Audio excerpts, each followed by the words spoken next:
Good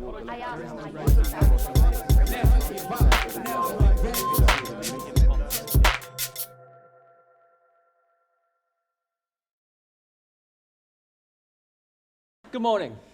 If I'm honest, one of the things that really annoys me is when people give me advice yet don't necessarily know what they're talking about. Look, I know there are probably more annoying things in life, like, getting a parking ticket or forgetting your phone, but hear me out. So, a while back, I was talking to my dad, and I said, hey, I'm doing a TED Talk, to which he replies by giving me his advice on how to do it. I mean, I was a bit taken aback, to be honest. It was a bit like, excuse me.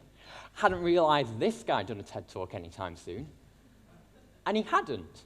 Yet he's still offering me his, let's be honest, pointless advice on how to do it. How cheeky. Got me thinking, though. It's a lot more prevalent in society than I first thought. Not just my dad does it, although he does do it a lot. I mean, with all this advice at our fingertips in the form of the internet, we need to ask ourselves, is it all useful? Now, usually you would hope that the person giving you advice has some experience in their field. But it's important to know that this experience doesn't necessarily have to come in the form of a qualification.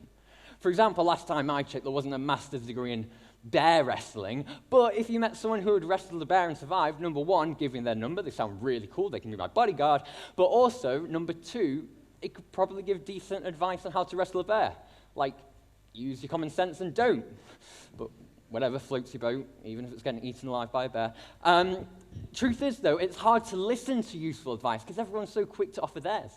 For example, if I went to my friends asking for relationship advice, because, let's be honest, I'm in dire need of some.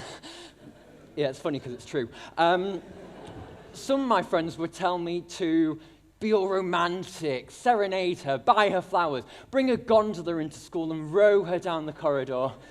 Tried that, didn't work. Conversely, some of my friends would tell me to not talk to her. Be cool, be mysterious, which is pretty much me in a nutshell, I know. But have any of these people had relationships in the past? No.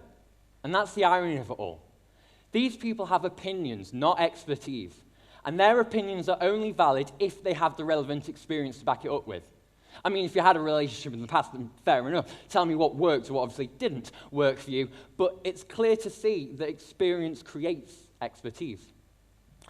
Truth is, though, we're all experts in something. I know I sound like a motivational speaker when I say that, but it's true. Whether it's in performing arts, academics, or sports, we can all offer something by contributing our knowledge.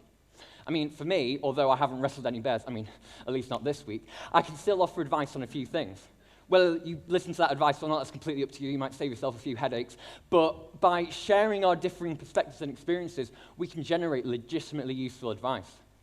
So when my dad was offering me his advice, maybe he hadn't done a TED Talk, but he had done presentations in class. He had written speeches for his bosses, and he had learned how to communicate his ideas effectively. And now, thanks to my relevant experience, I can give you advice on how to deliver a TED Talk.